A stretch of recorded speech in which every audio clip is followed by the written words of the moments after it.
I don't murder anyone on this program. I don't murder anyone. I don't hunt anyone down and kidnap them and tie them up in my basement and kill them. I don't run anyone over. I don't start any wars. In fact, I don't even do so much as break a traffic light. I don't vandalize a traffic light, and I don't drive through it. In fact, I don't drive at all. I don't even do any jaywalking. So if you're listening to this and you happen to be a fan of true crime podcasts, you might be very disappointed here. There's absolutely no crime going on this program whatsoever. Now, I don't know if you're a fan of true crime. Do you have different levels of crime you like to listen to? Surely you can't all be into murders and death and violence. There's more than one type of crime. So maybe some of you are into business crimes or into fraud, people defrauding thousands of elderly couples out of their retirement funds. Some of you are into shoplifting. You like to listen to shoplifting podcasts. Presumably some fella goes around with a camera and either tries to do shoplifting or interviews security guards about shoplifting. Very indiscreet security guards. They shouldn't be giving interviews about their job. No, might as well be going into some pharmacy to talk about all their customers' prescriptions. No, what kind of business does that? Or else you're into very light real crime. So you're into jaywalking, which I would not describe as light. Well, it depends, I suppose. If I'm doing it accidentally. I don't see the car coming. I'm crossing the road and there's a car coming, and that's probably considered jaywalking. Oh, no, wait. Is jaywalking the one where you cross the road at a place where you're not supposed to cross the road? Oh, that's right. Well, I cross the road wherever I consider it safest for me to cross. Well, perhaps you do it differently. Perhaps your real crime stuff is about cyclists who cross the pedestrian crossing with the pedestrians and then they swerve in front of the pedestrian just as they're getting to the other side and don't give a shit. That's a true crime. Now, I know it's probably technically it's not a crime, it's an offence, or in some countries it's called a misdemeanour. It's called something you should get at least a slap for. You should at least get a slap for something like that. I know you'll call it a misdemeanour, you'll call it an offence. I know, it's not a crime in the sense that you go into prison and they put you in the crossing the road incorrectly on a bicycle section with all the other crossing the road incorrectly on a bicycle people. And if you're in there for a year, you learn all of the tricks and you're never coming out of that gang then. You probably get tattoos. I think that'd be the most likely time I'd get a tattoo in prison. If I was going to get a tattoo in prison, I wouldn't get it if I was in for murder. I wouldn't want to be permanently identified or tagged as a murderer. So I presume if I did get tagged as a murderer while I was in prison, if I did get permanently tattooed or tagged as a murderer, it would not be by choice. Someone will be forcing me into this. Some gang I've got on the wrong side of. They'll say, no, you're going to get tagged in here. This is how it works. You've seen the movies and real life is exactly like movies in that sense. You go in there on a motoring offence. Would you get a tattoo for that? I suppose you could. You would get a tattoo saying the speed that you were driving at when you were caught and the number of people who you ran over. You just have a number, 57 mph, written on your forearm, and people wouldn't understand it unless they'd been in prison with you, then they'd know. So it'd be like a secret code. Well, if you put down, I'm a member of a murder gang that murders people, they're going to know that. You might have gone straight and you'd be going into work into your office on the train, might be in your suit and tie, and you're taking off your jacket because it's the middle of July. You've got your short sleeves on, and people are going to see on your forearm the murder gang from Mountjoy Prison. We're from the murder section of Mountjoy Prison, the class of 97.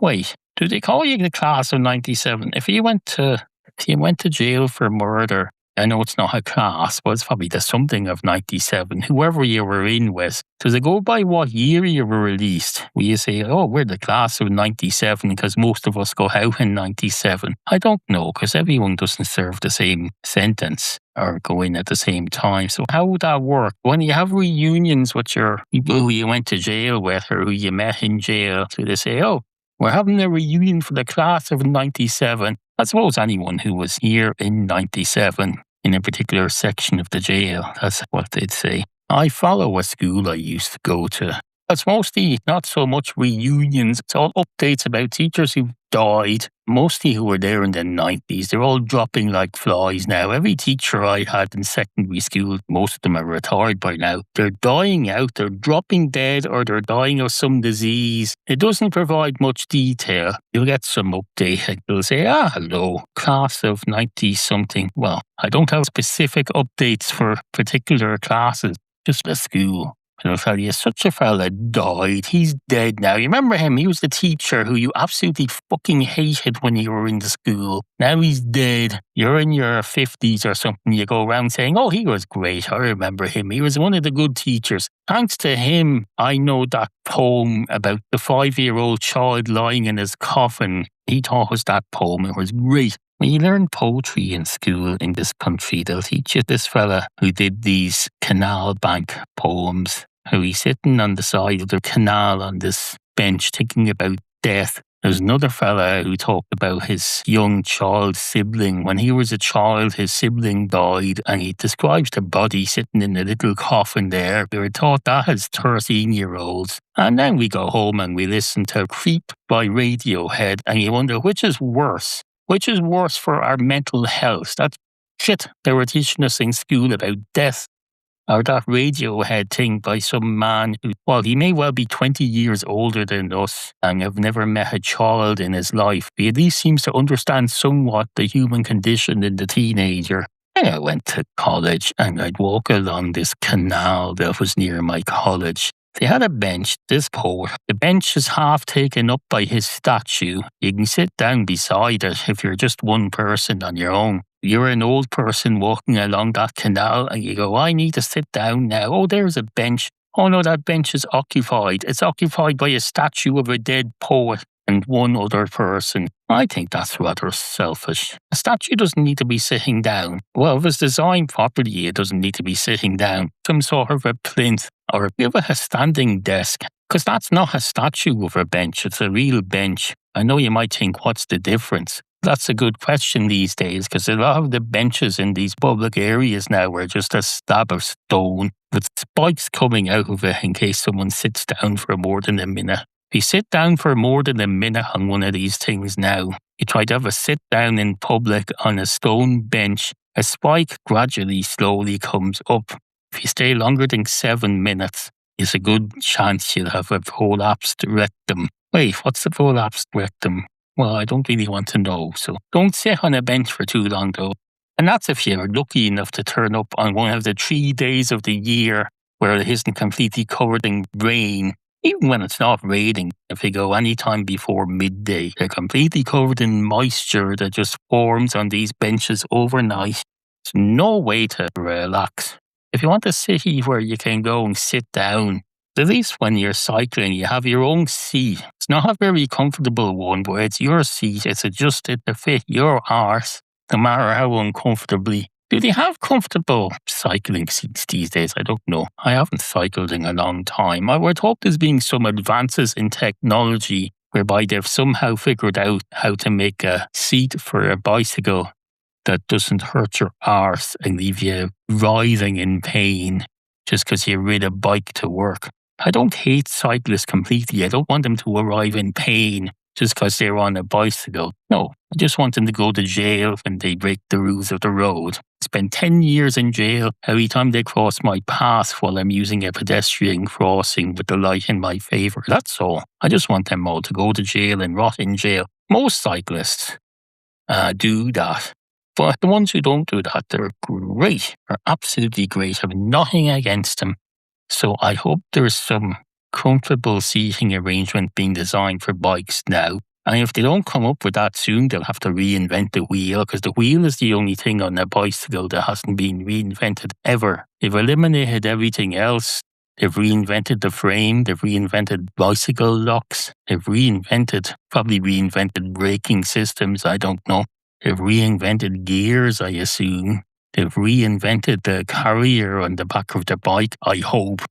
Because I got injured by the carrier on the back of a bike once. The metal sprung carrier thing You buy your comic from the shop and you put it on the back of the bike, and there's this metal thing that snaps down like a mouse trap on the back of a child's bicycle. That's what we had. We had a mouse trap on the back of our bicycles. I was sitting relaxing on a wall once with my bicycle in front of me, and some child came along. I was a child too, but there was another child whom I had befriended. I thought this was a friend, but no, while I wasn't looking, I had my hand on the back of the bike on the carrier, and this child snapped the carrier down on my wrist. It was sore for about 4 days, extremely painful and uncomfortable. It's assault. These children, they assault each other and they're just allowed to get away with it. They go home then to their parents. It's just like your cat. Your cat's been out murdering other animals all night, and then it comes in, you go, oh, there's a good kitty catty. Here, have some breakfast.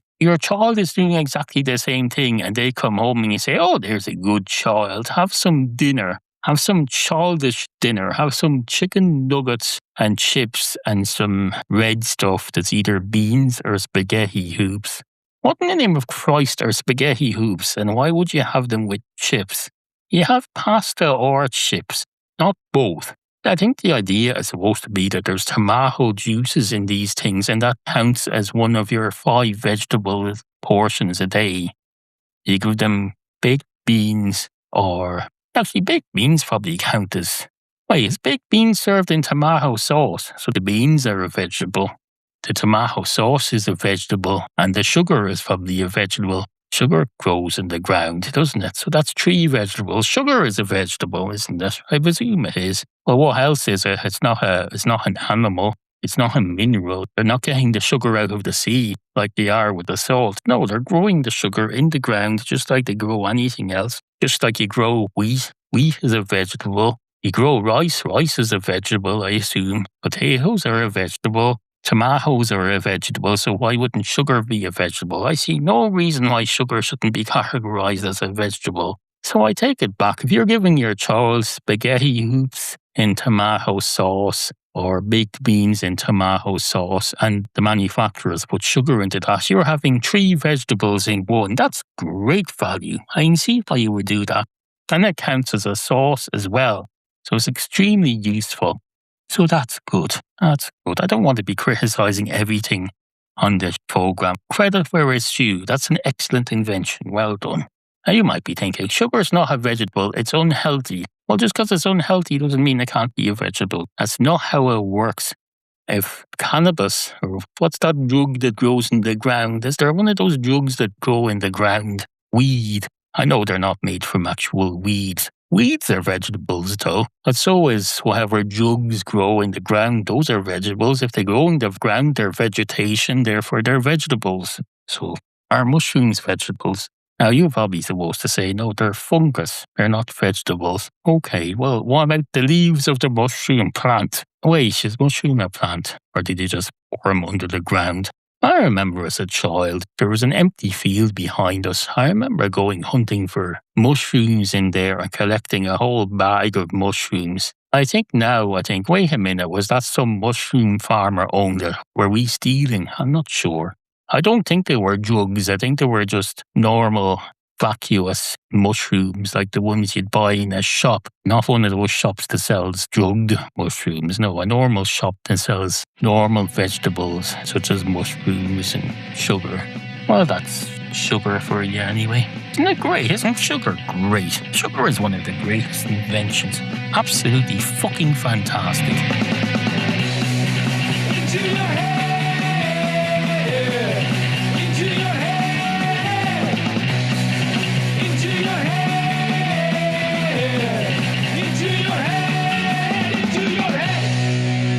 Listening to this from the roof of your car, perhaps you're leaning out the sunroof, you've got your head above the parapet, so to speak, like one of those dogs they see in videos on YouTube that are enjoying a car ride. There's always these videos of dogs looking out the back window, enjoying the wind, their tongue hanging out. What they don't show is when that car approaches an unexpected tunnel. That dog's got his head stuck out the side window of the car, enjoying the wind, tongue hanging out. And then all of a sudden it finds itself licking the side of a tunnel at 60 miles per hour. That's not an enjoyable experience. That's going to be off-putting for any dog. And it's going to be off-putting for you if you have your head stuck out the sunroof of a car, especially if you're supposed to be driving. How are you driving like that? I suppose it's possible if you have long arms, you have your feet on the pedals. Perhaps it's an automatic. There's probably less pedal interaction involved. Or is there? No. Well, there's less hand interaction involved. There's less gear shifting. Still have to steer it. Maybe you can do that with your legs. It'll be much better if you have long arms, so you can steer with your arms. You can have your head, just your head, poking out of the sunroof. You're kind of sitting in the driver's seat still. You probably haven't got your feet on the floor unless you're very, very, very tall. Maybe your legs are very tall, but the rest of your torso isn't. Or the rest of your torso is very tall, but your legs are not. And that would affect how you sit, I suppose. But you're also, unless the driver's seat is in the centre of the front of the car, which it isn't, it's either on the left or on the right, depending what country you're driving in or what country your car was designed for. That's going to be bad for your back. You're kind of leaning over towards this sunroof. You have your head up there. No.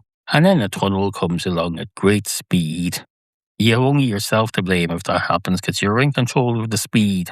Or you're supposed to be anyway. You're monitoring the speed of your vehicle at all times. If someone were to have a snap quiz in the middle of your driving, even if you're daydreaming and you're only half paying attention, you're listening to the radio, humming along to the song that's on the radio, or you go,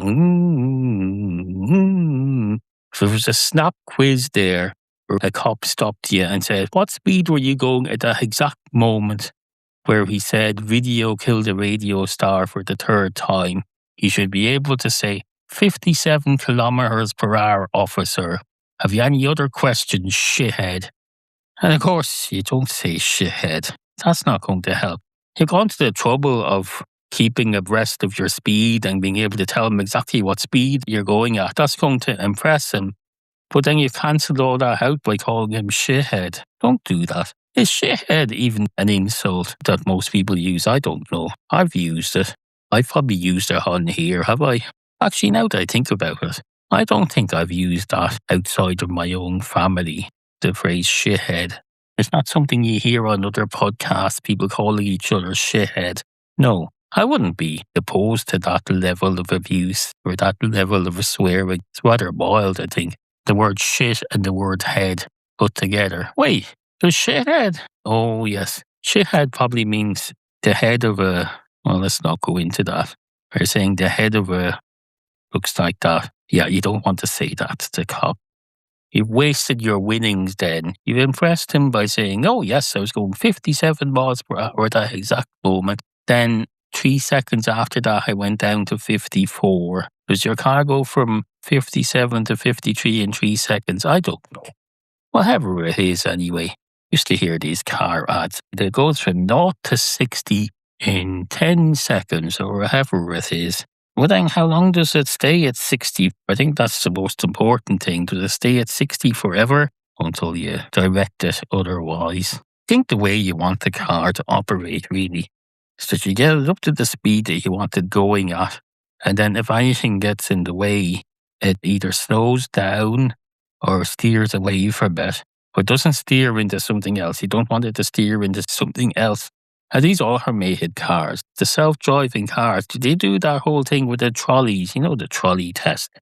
There's a thing called the trolley problem. You're on a light rail track and up ahead there's a split in the tracks and someone has the opportunity to direct your trolley onto the left track or the right track. At the moment it's heading for the left track, and then on the right track there's one person tied to the track. On the left track that you're currently heading for, there's 3 people tied to the track, and someone could pull a lever and divert you onto the other track. So you would kill that one person, but you'd save the lives of those 3 people. And that's a problem because that one person had presumably not expected to be run over by your train because you're redirected onto his track. You're not scheduled to go onto his track. He didn't sign up to be run over by your train, your trolley thing. No, those other three people who were on your designated track, they signed up to be run over by, well, I know they probably didn't sign up. They were tied up to that. And they said, oh Christ, we've been tied to this track now. We're going to be run over by the next tram that's due to come down this line. But then the other fella goes, oh, I've been tied to this less busy line. I'm going to be run over by the next trolley that comes down this line. Well, luckily, nothing is scheduled to come down here on a Sunday. So you might think, wait, there's no tracks that are like that. Well, that's not true. Anyone in Dublin who uses the green tram line knows that on Sundays, up until around 3 in the afternoon or something, there were no trams on the little branch that goes off to Conley station. There's a little short branch there. There's no trams leaving from that stop on a Sunday morning. All of the trams go directly down to the Point Depot. So if you were tied to that line on a Sunday morning, you could well imagine that you might get away with it. Someone will be allowing time to rescue you. There's 3 other people tied to the Point Depot line. The tram is due to go down there, but someone flicks a switch and directs them onto you. You're going to feel somewhat cheated. Because whoever tied you there didn't intend for you to be run over until about 4 in the afternoon when the services start. Whoever's pulled that lever has made the murder that's been committed against you more serious. But you might have got out of that.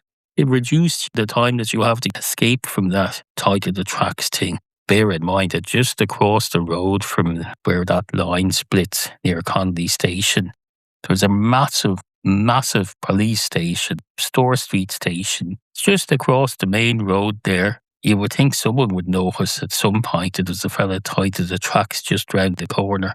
But I don't know.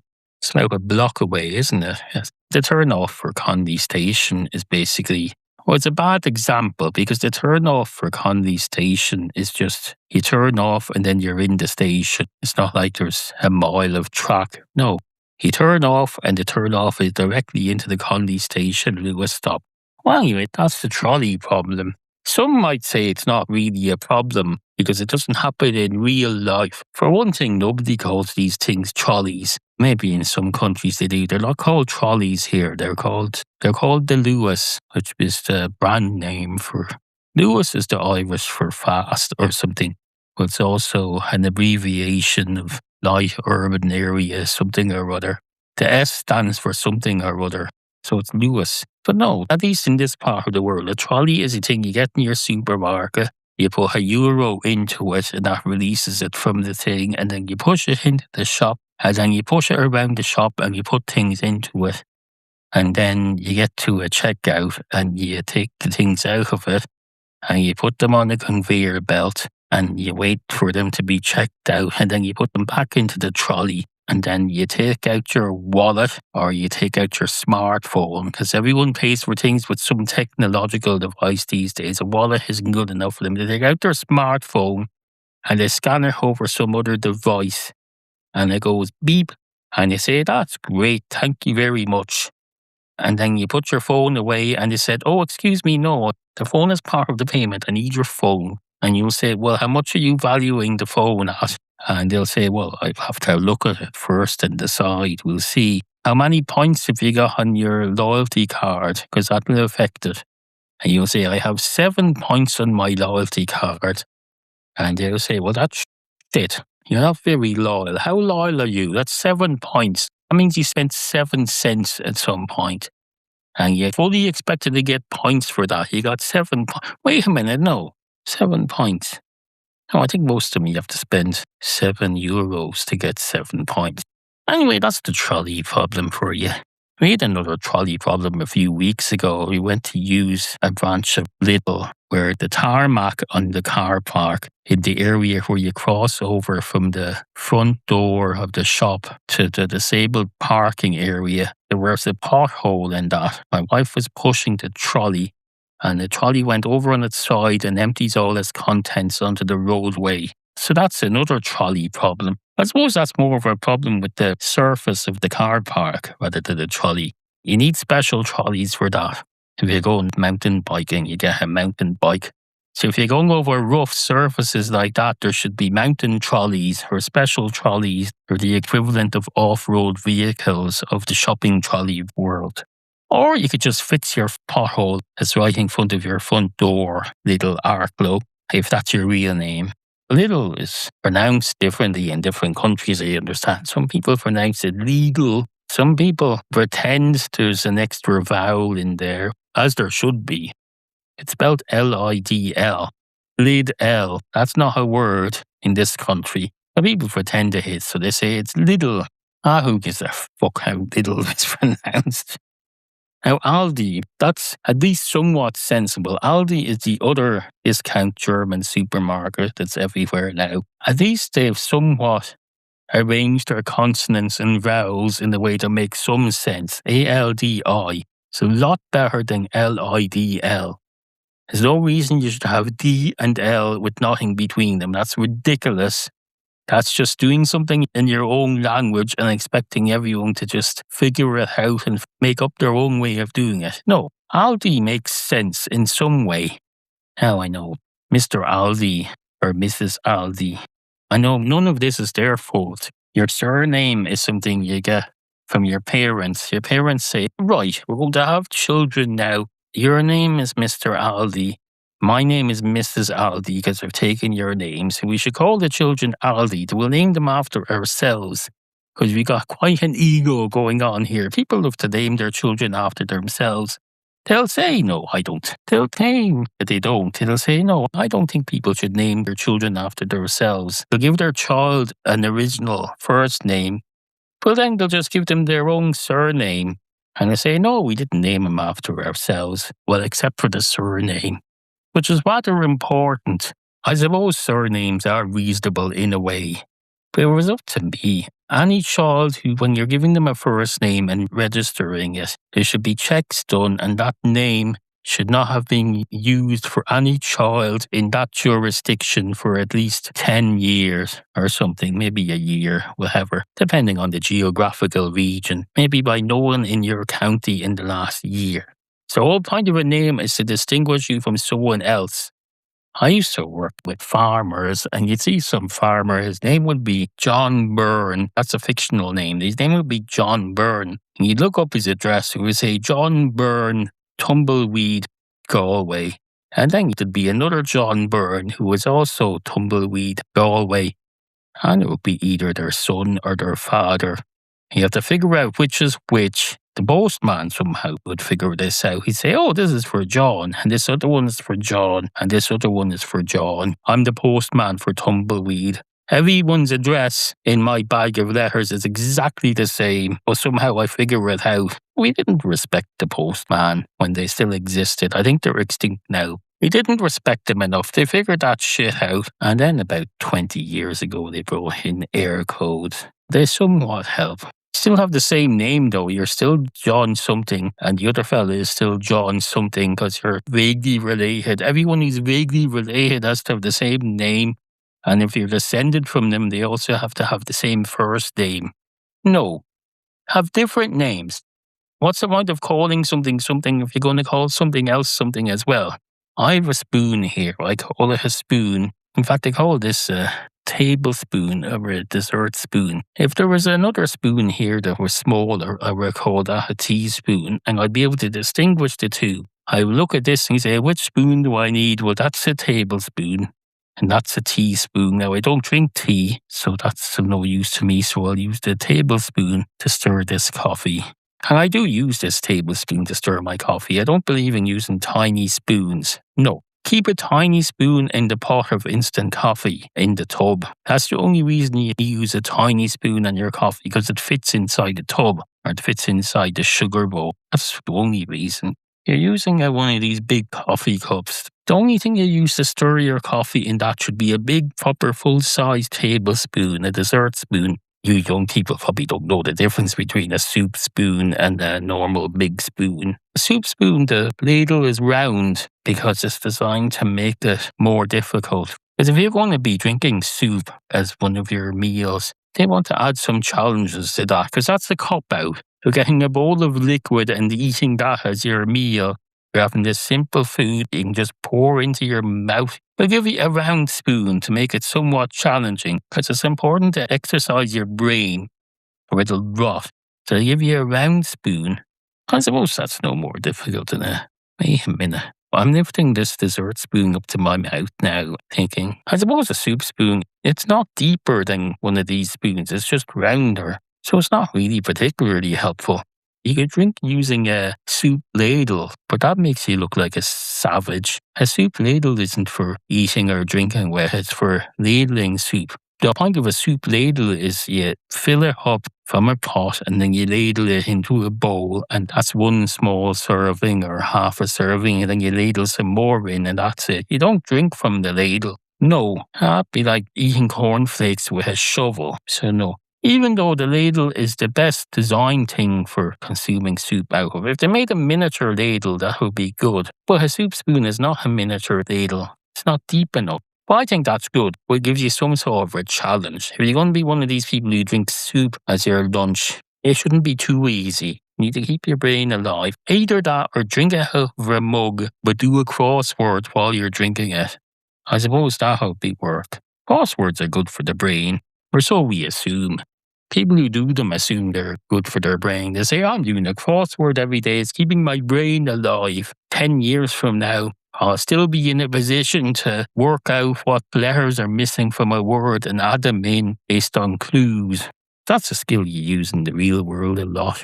You come across the word Tigger somewhere, but there's a couple of G's missing. Perhaps you're on a TV game show. See T-I, gap, E-R-S. And someone says, what's that word? Then you say, oh, T-I something E-R-S. Can you give us a clue? And they'll say, no, we can't give you a clue. We'd be telling you, what, there's 2 G's in the middle. That just gives it away. What clue would you give for that? You have T-I, gap, E-R-S. What do you want us to say?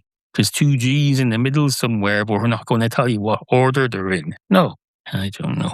Tigger was the name of our first ever unsuccessful cat. I think it was our 4th cat that we had. I decided it didn't want to live with us. It ran off. Let's just say it didn't work out. I think Tigger may have gone on to become part of our local community. I think he may have been around. It's hard to tell. Certainly hard to tell you, because it makes me look bad, even though none of us did anything to Tigger. Just tried to give him a home. Extremely rude to our existing cats, Pippi and Harry and Chili. He wasn't polite at all. He thought, no, I'm not going to make friends with these people, these cats. No, I'm not a people cat. I'm going to leave now. As soon as I spot the door being opened for half a second, I'm going to run for it. And that's what he did. He ran for it.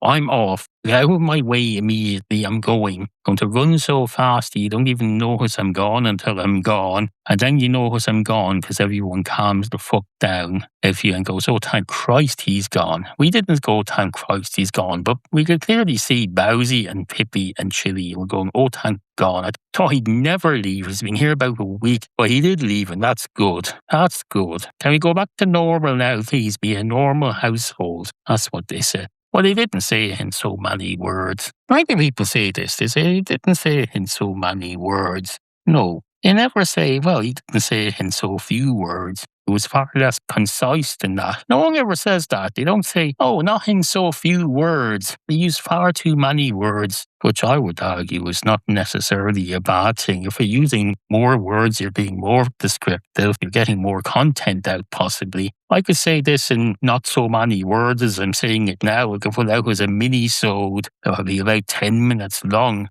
But then you'd only have 10 minutes of your commute filled up. What use would that be? That would be useless. Conciseness is not a good thing always. I don't think so anyway. You people with your TikToks, you want everything to be a 60-second thing. There's more than 60 seconds. You go, oh Christ, I can't sit through another second of this. I'm swiping up or swiping down, wherever it is.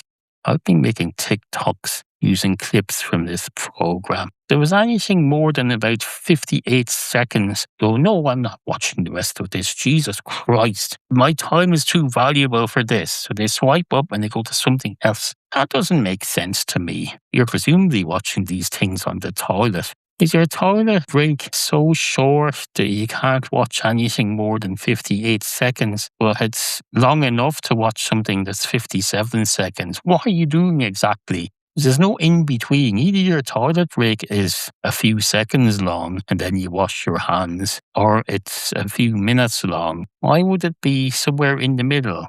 Unless have you gone in there to vomit? Maybe that's what it is. You put on a video. I'm going to sit here and wait and see if I'm going to vomit. So I'll watch a TikTok video for 50 seconds or so. I'll sit down. I won't put my phone on the side of the sink because I might be vomiting into that. And I'll be urinating. That's what they probably do. You sit on the toilet, you urinate, and you just wait for a moment to see if you're going to vomit. So that'll be about a minute. You'd have your phone hanging on the door. You've got a strap on your phone. So you hang your phone on the door because you don't want it near the sink just in case. I don't know where normal people put their phones when they're in the toilet.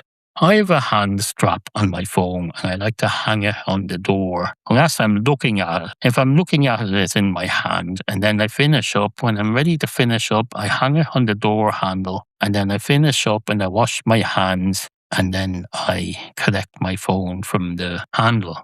If I was vomiting, well, I wouldn't be holding on to the phone. I suppose if you went in there just to have a piss and see if you're going to vomit, would that be even worth putting on a TikTok video for? Because first you have to find one that you want to watch. TikTok is all about flicking through the videos and swiping up until you get to something you want to watch, and then you watch that for a minute and then you flick up again. So by the time you've found something you want to watch, surely you're done with your 57 seconds. I don't know. Maybe you selected all your videos in advance. Said, I have to go into the toilet. I better find something to watch on TikTok. Maybe you do that. I don't know. Can you even do that? I suppose you could add something to favourites so that you can watch it later on the toilet. But then you've added something to favourites that you might not like. You've told TikTok, I'm enjoying this. Please show me more of these. And then you wonder why it shows you more of these. As a content creator, I suppose it's to my benefit that you do that. If you're listening to this in the southern hemisphere, perhaps you're lost. Perhaps you took a wrong turn and you ended up in the southern hemisphere. That's not to say there's anything wrong with being in the southern hemisphere. It's just that if you're from the northern hemisphere and you were just on your way home from work perhaps and you got lost and you're in the southern hemisphere now, that's a problem. That's an expensive problem if it's happening to you a lot. If you're ending up the wrong side of the world regularly during your commute, you'd have to be on a very, very good pay scale for that to be not much of a problem. That's going to make maybe you're an airline pilot. In which case, I suppose you're not necessarily lost or incompetent. There was a diversion. The airport you were going to was closed and you got diverted to somewhere else and you ended up in the wrong hemisphere, but you were diverted there. Literally diverted there by the law, because air traffic control is the law. They tell you, no, you cannot land there. You're going over there now. Do what you're told. I know you're a big fancy pilot. You have a job running this big fancy plane. Your job is driving this plane. Your big fancy thing with your wings on your shoulder. You're like your man on that film, Catch Me If You Can. And Catch Me If You Can, this fella, he's playing this real life fraudster who conned himself into these jobs as airline pilots or fake airline pilots. He's portrayed walking around an airport in his pilot's suit, followed by a load of women who were air hostesses. Very derogatory towards air hostesses, by the way. Suffice to say, you're in this plane. You're a pilot. You think you're great. You think, I'm not even a fraudster. I'm a real pilot. I'm in charge of a plane. Then you encounter air traffic control. Then you realize who the law is. They say, turn left there. Go up a bit when you get to that point. Then go down a bit. And then go around in circles for 3 hours until we have a place for you at this airport because we're rather busy. Then you realize how restricted you are. You think you have the world at your fingertips. You think the world is your oyster. Do you even know what an oyster is? I don't. I understand there's a British version of the Leap card, payments card for public transport. I believe the English version of that is called an Oyster card. But that's probably not what we're talking about here. What you're talking about as a pilot when you say the world is my oyster. Wait a minute, is that where the Oyster card name? Oh, I've always wondered that. I always thought, why did they name their public transport electronic payment card after seafood. I just realised maybe that's from the world is your oyster. Well, that would make sense. Now, don't worry, because the people down in these air traffic control things, the world isn't their oyster either. They're not enjoying themselves doing that. They're very stressed, don't get to travel anywhere.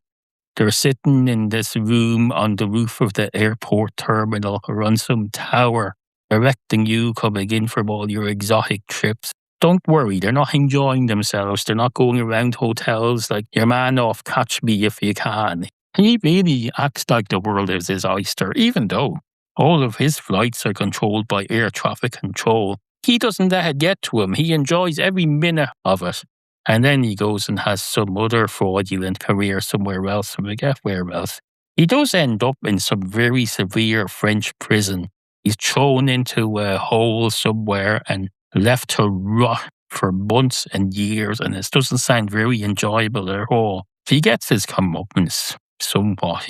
They don't say much about this in the movie, but he says a hell of a lot about it in the book. So you can tell it got to him. It's a whole thing about this French prison. Aren't the French prisons are horrible, horrible, horrible places, especially if you're a scumbag who's made millions by defrauding everybody all over the world. Aren't they? They're horrible. I think it's probably more that he was used to living in fancy hotels by this point. Goes to some prison and you think, oh, this is hell. Doesn't even have a working trouser press. There's probably some mattress made out of stone that you can use as a trouser press. Or would there be? The mattress made out of stone would probably be attached to the bed. It wouldn't let you have a removable mattress made of stone. That would be dangerous. You could harm someone with that. So no, there's no using that as a trouser press. Unless it's hinged, it's attached to one side and you can lift it up. No, I don't think they'd have that because you could do damage. Although, if you're in isolation, then it would be fine. You wouldn't be able to put someone else's head under that mattress and snap the stone mattress down on the head because there's no one else in there. Maybe they don't want you to harm yourself either. I suppose there's that. Are you going into your head? I just realised I casually mentioned trouser presses as if that's something the ordinary podcast listener would be familiar with and you just understand straight away. I forget this a lot, that most ordinary people have never had a trouser press in their life. It's considered a luxury item, and I consider it a luxury item, but I'm in a unique position whereby when I was about 14, he entered a fundraising draw or raffle of some kind associated with my school, and we won a trouser press for my family. That was a big deal. I think they cost about £80 in those days. We got a Corby trouser press. It's a thing you bring home, you set it up, it comes with a little stand, a ridiculous stand, because you put the stand on and you can't even put it against the wall. It takes up a very large amount of space for something that's 2-inch thick. These two long legs that come out the front of the trouser press and the back of the trouser press, so it takes up a ridiculous amount of space. The point is, I forget sometimes that most people don't have a trouser press. So if you've never seen a trouser press outside of a hotel room, they're exactly the same as the ones that are in the hotel room. You fold up your trousers and you put it in there. There's a 30-minute timer on it. You close the wings and it kind of holds it closed. And your trousers comes out fully pressed except for the top few inches that don't fit in. Because they're designed like one of those bags that bakers use for French sticks. For some reason, when you buy a French stick or a baton, the full-size long one, they come in a paper bag, but the bag doesn't cover the whole loaf. It just covers 9/10 of it for some reason. I think the assumption is you're going to eat it that day and it doesn't need to be kept fresh or bagged or anything. I know I'm going to put it down on a filthy conveyor belt on a checkout. So no, cover it up properly for Christ's sake. It's disgusting. A French stick with the top 2 inches exposed from the paper bag. No. Make the paper bag 2 inches longer so we can scrunch up the top. I know you want us to be able to see what's inside. We can see it, but then we can scrunch up the bag. If it's just a couple of inches longer, we can scrunch up the bag and then be confident that when we put it down on this piss-soaked Lidl checkout, That's probably not piss. They're quite clean in there. But if there's been a spill and someone's wiped it up, it might still be wet. You don't want to put your bread down. That bread is going to be in your mouth later, probably the same day. Because when you buy a French stick, you're expecting to use it the same day. They don't keep very well. So you're using that. You're probably dipping it in your soup. You bought it with great intentions of making a very fancy roll for your dinner. But you end up just cutting it up into slices and dipping it in your soup, your ready-made soup that you also got from Lidl. So no, I'm rather presumptive about people's experiences of trouser presses. You've probably never seen a trouser press in your life outside of a hotel room. If that makes you feel better, I've never seen a trouser press outside of a hotel room that was fitted properly to a wall like they're supposed to be. Because they all come with wall fittings, and after my father died when I was about 13, there was no one in the house who was good at that DIY stuff. I certainly wasn't. The era of when things were coming for use in the modern home that worked best when they were attached to a wall or fixed to something with fittings. You had telephones that you'd attach to your kitchen wall. You had flat screen TVs coming out a few years later that were designed to be attached to a wall. I've had 2 flat screen TVs of my own in this house and never once had them attached to a wall. You're not getting the full benefit. And this is especially true of a trouser press. They work perfectly well without being attached to a wall. But when they're not attached to a wall, they're on these very long feet that come out to the front and the back of the trouser press. So it's taking up a very large amount of space, more than it needs to. You're probably better off being one of these people who has never had one. We're not rich. I just got one because we won one in a draw when I was a teenager. Admittedly, I've bought 3 since then. And they are quite good. As long as you arrange your trousers properly, you need to arrange it unwrinkled or else the wrinkle is ground into it. It's like if you're putting down a concrete path and while you're laying down your concrete path, a moth lands in the concrete and gets set into the concrete and that can never be removed. It's exactly the same with a wrinkle on a trouser that you put in a trouser press. So they're not the perfect luxury items that you might assume them to be. And of course, the first thing you do, or the second thing you do when you get one of these trouser presses unexpectedly that you won, first you put the trousers in and that's all great. Eventually the novelty of that wears off and you think, this is all very well, but I still have to iron my shirts. I wonder could I put a shirt in here? Unfortunately, no, it doesn't work like that. And for some reason, they've never evolved into shirt presses. You get a trouser press and you're supposed to go, oh, this is great. I have the luxury of ironing anything that goes below the waist.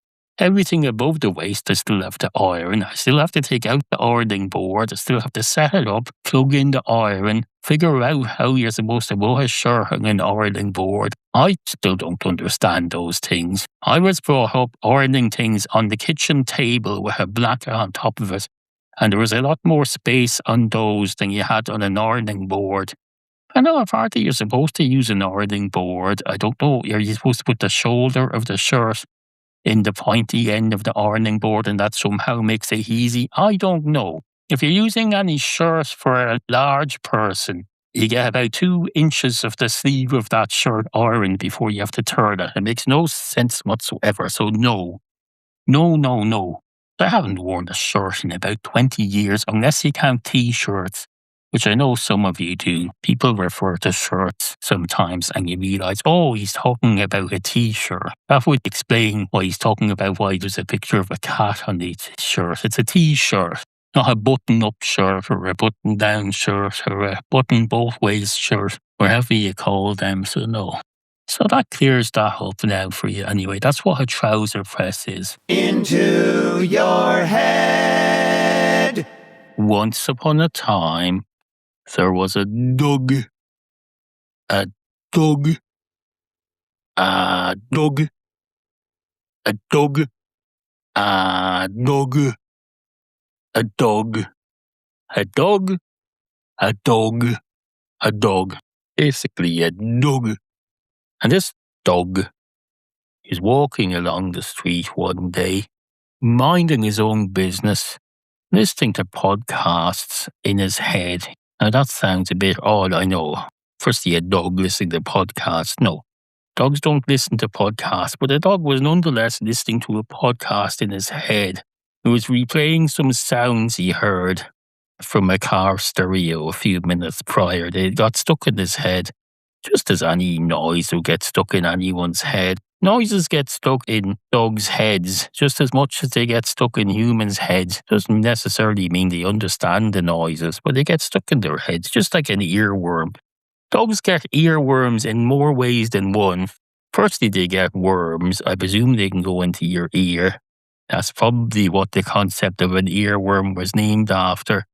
Well, then they get the metaphorical earworm that we all like to say we get. You say, oh, I have an earworm stuck in my head. I have an earworm of what's his name going, video killed the radio star. It's stuck in my head because it keeps coming up on my TikTok just because I liked 10 versions of it the other day. It keeps coming up repeatedly. So I keep going, video killed the radio star. Video killed the radio star. In my mind and in my car. We can't rewind, we've gone too far. So that's going through my head all day. So that's what an earworm is in a human.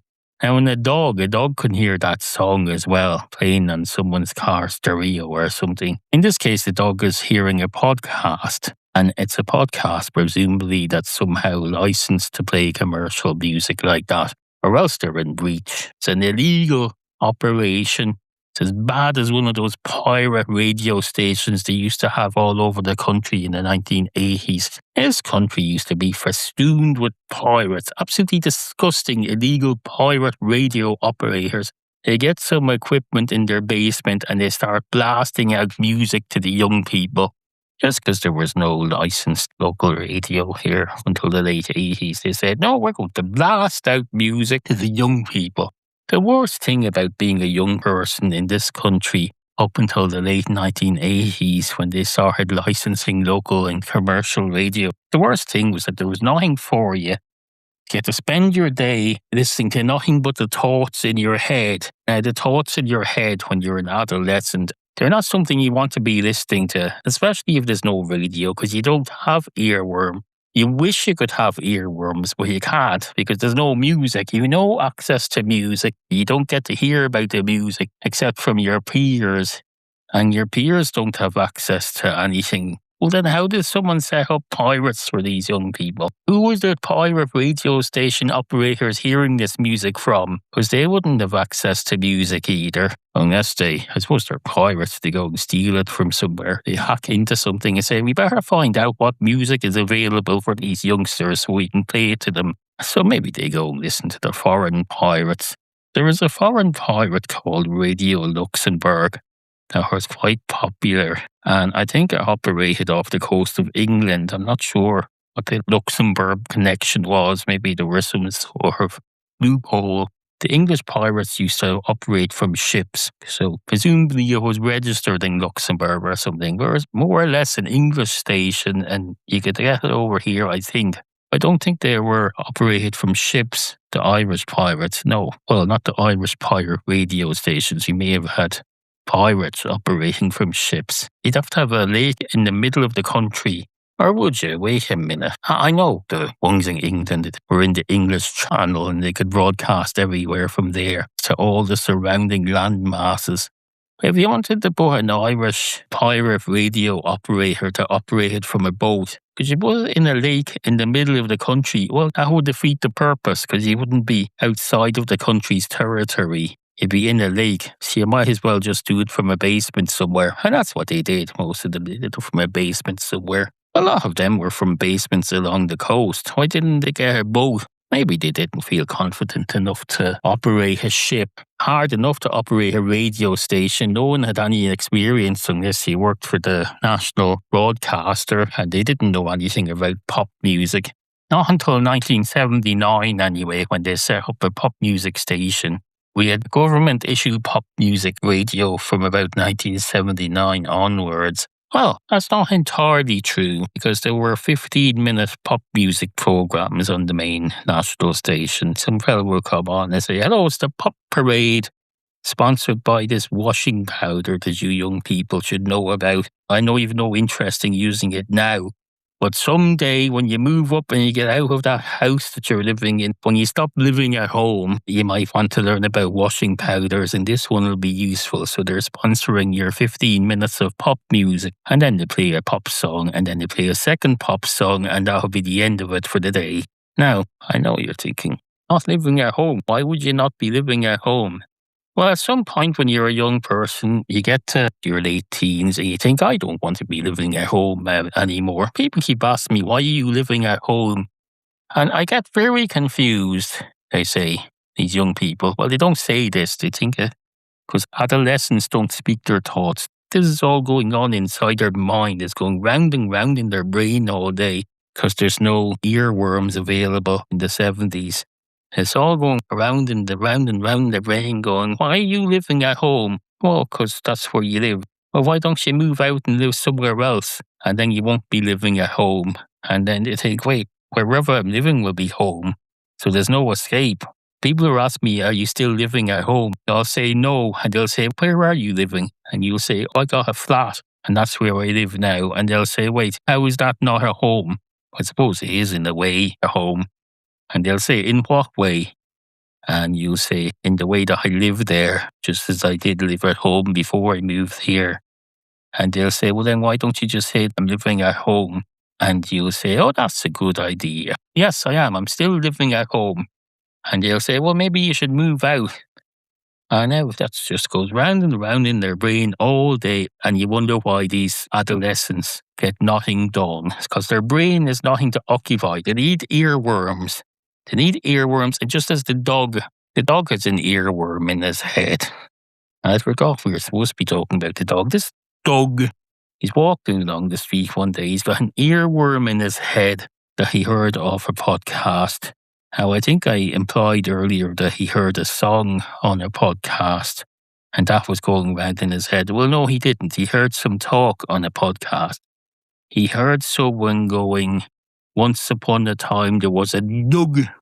And that's going round in his head. He's going, once upon a time there was a dog. He's no idea what the words mean. He thinks it's just a noise another dog made. Once upon a time there was a dog.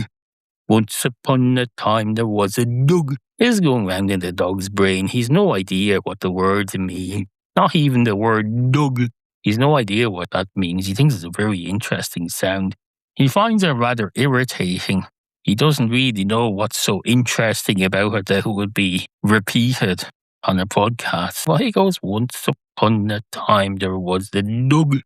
And it may as well be a song, his earworm, because it's turning into a song in his head. He's going, once upon a time there was a dog. Once upon a time there was a dog. Once upon a time there was a dog. And the more you repeat an earworm in your head, the more you think, this is meaningless. Absolutely meaningless. How is this a thing?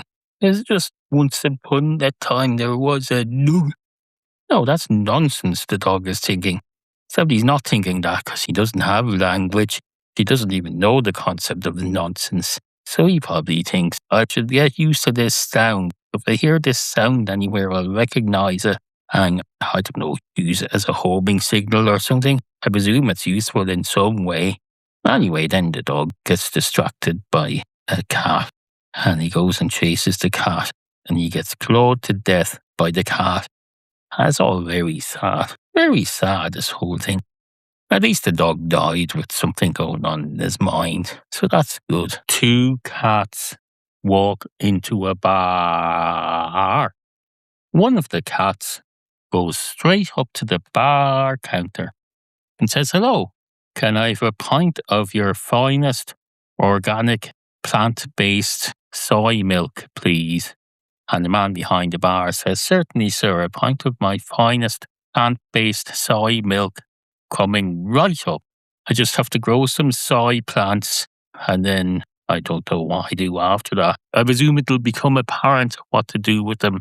I'm sure you won't mind waiting. You're used to waiting for a pint of Guinness to be pulled from the tap. That takes about 3 years, so I'm sure you won't mind waiting for the soy plants to grow. And the cat says, obviously not, or wouldn't have ordered it. Jesus Christ. You have to talk me through everything you're doing and explain everything. No, I'm quite happy to wait for the soy plants to grow. I fully expect my order to be ready in about 2 months' time. So for now, can I have a pint of your finest Guinness, please? And the man behind the bar says, certainly, sir. Let me just finish working on your soy milk order first. And the cat says, wait a minute, how does this work exactly? And the man behind the bar says, well, obviously, cat, it's a first come, first served basis here. You ordered the soy milk first, so I get working on that order first, and then I'll do the Guinness. And the cat says, so you're going to wait for the soy plants to grow and start milking it, and then after that you'll start pouring my Guinness. Are you sure that makes sense?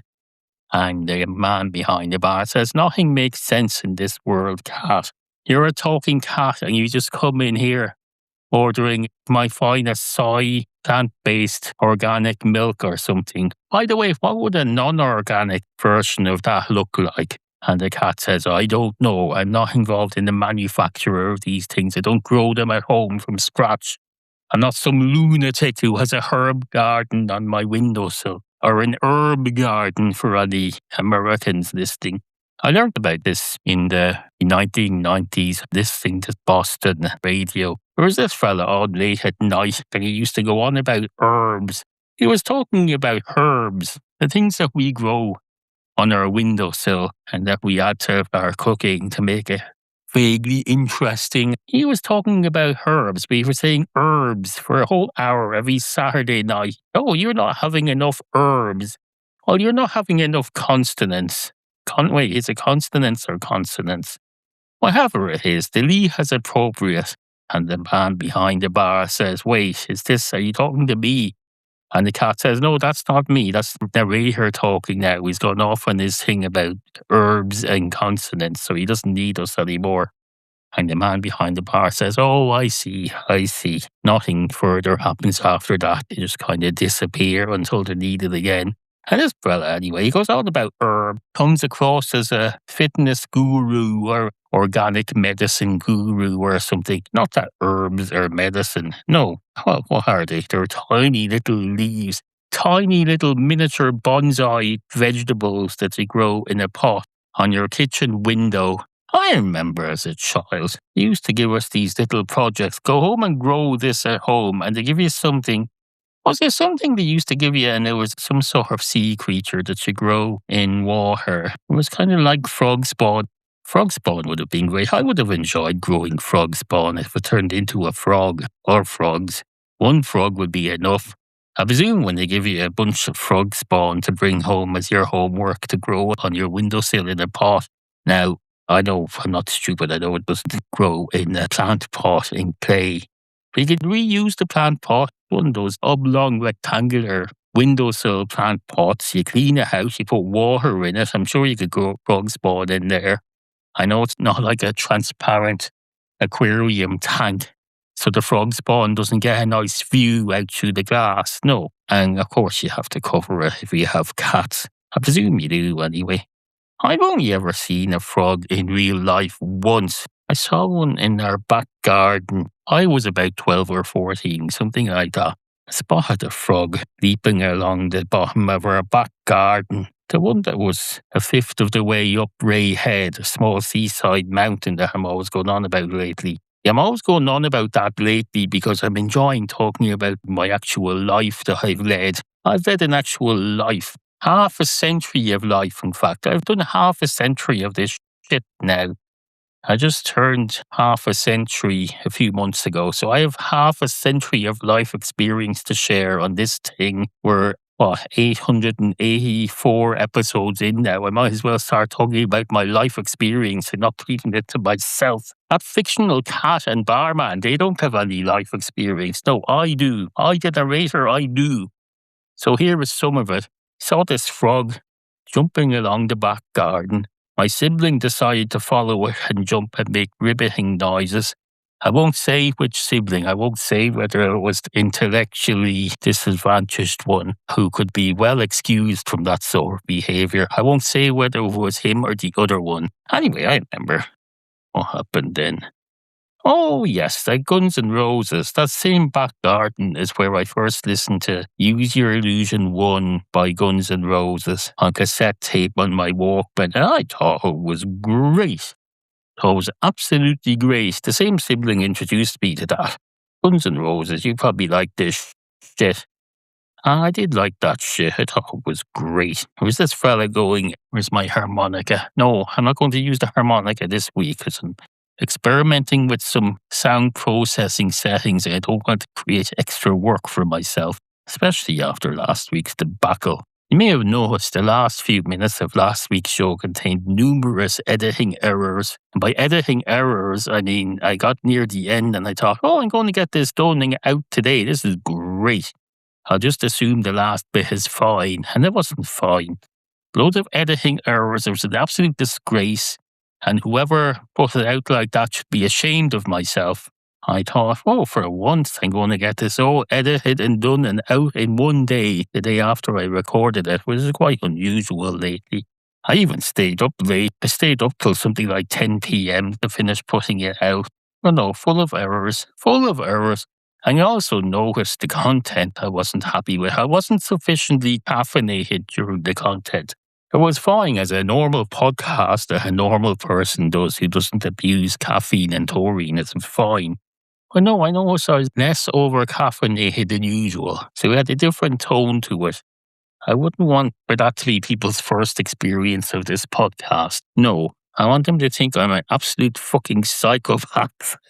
You know what? Well, you probably don't know what I mean. Well, that's okay. There's hundreds of hours of this. You don't have to understand me straight away. So that's fine. Anyway, I got into Guns N' Roses in that back garden one summer. I had 3 musical acts I was into then. I had Guns N' Roses, I had Queen, of which I was a massive fan from the age of 14 or something, and Billy Joel. So that was great. I've since seen Billy Joel and half of Queen live. I never need to go to another musical concert again. You don't need to go and see Guns N' Roses unless you're a complete fucking lunatics. You don't do that, obviously.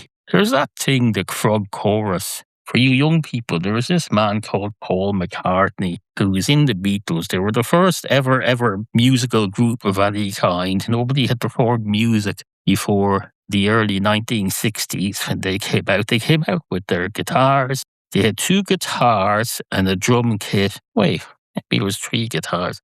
It must have been 3 guitars. Oh, that's right. Whereas Ringo Starr, he was the drummer after they kicked out several other drummers. Then there was the guitar player and the bass guitar player and another guitar player. I don't know how guitar player works in a band exactly. Some of them, they just have one guitar player, and then there's another fella who's the bass player. But that's a guitar. Bass is a guitar. It's not anything else. You can look at it, say, that's a fucking guitar. They'll say, that's the bass guitar. And the other fellow will be, well, sometimes he'll be called the lead guitar player. But it's not like an orchestra where there's a guitar section and he's in charge of that. No. Just him sitting there, or usually standing, is considered disrespectful in a rock band to be sitting down, unless you're in Genesis and you've reformed for your reunion, your 60th anniversary, and Phil Collins apparently is allowed to just sit there for the whole concert, just because he's not able to stand up anymore. He's carried on, and then he's plonked down, and he sits there and he sings stuff and waves his arms around. Now, that's all very well, unless you're in Genesis, which was already one of the visually least interesting bands when they were older anyway. I know when they were younger. You had Peter Gabriel who wore a mask. Oh, that's why that came up. Last week, I mentioned that I'd done exams in all of the big, huge, great venues. I've been to all of them. I sat one in the RDS, a big place up in Dublin where you go for your ideal homes exhibition and all sorts of other shit. So I used to sit exams in there. What I meant to mention is that I also sat exams in the National Stadium. Now, the National Stadium is supposedly a boxing stadium. They do boxing in there. It's near the centre of Dublin. It's on the outskirts of the inner city. I saw exams in there. I don't remember seeing a boxing ring. It might have been down the back. I wasn't really looking. I was sitting in accountancy exam. I wasn't looking around studying this boxing place. I've no interest in boxing or sports of any kind, although I was fascinated in that era to learn that they were doing boxing commentary on the radio. There was a radio station doing boxing commentary. They do soccer and boxing. The English people like to do cricket on the radio. They do 12-hour test match specials. They go on all day. You have 3 old men sitting in a thing somewhere and they talk about the cricket. And then they read letters from listeners. Some woman sends in a cake and they read her letter. I don't know how they do boxing, but they do. They do boxing on the radio. Now, I sat an exam in that venue, a series of exams. I've never heard of any boxing matches that went on there. Not that I would have. I don't monitor boxing matches or sport of any kind. Again, I'm not accusing it of not being a boxing stadium. But I did learn that in the early days of Genesis, in the 60s or 70s, the first time your man took out his fox's head or whatever the thing he puts on in the middle of a song, he did that at the National Stadium boxing place. He hasn't told any of the other band members that he's going to do this, and he came out in a fox's head and a dress. And that's what used to go on at the National Stadium. If I'd known about that before I sat exams there, maybe I mightn't have ended up dropping out of that college. I might have thought, oh, this is great. The fella came out here 30 years prior to this exam that I'm sitting, and he did that, and then he left the band, he left Genesis, then he did this filth about being a Sledgehammer MTV era, an animated version of his head, stop motion animation. There is this thing about a man and a dog, an oldish man and a dog. In fact, for most of his existence, he's being played by a much older man. I don't know who plays the dog. Does anyone play the dog, or is it just an animated thing with sound effects? I think the man was kind of an inventor. He'd have adventures, something and something. Now, the young people are listening to this and they're thinking, oh, he's probably talking about that other thing that's called something and something. Rick and Morty. No, Rick and Morty is not a stop-motion animation for one thing. Completely different thing. Wallace and Gromit, that's the thing I'm trying to think of. They brought that back recently. He said, oh, Wallace and Gromit are back in the new adventure. No mention of the fact that the fellow who played Wallace is dead as a doornail, completely dead. They got some new fella to imitate him. I suppose that's fine. What are you going to do? The fella's dead.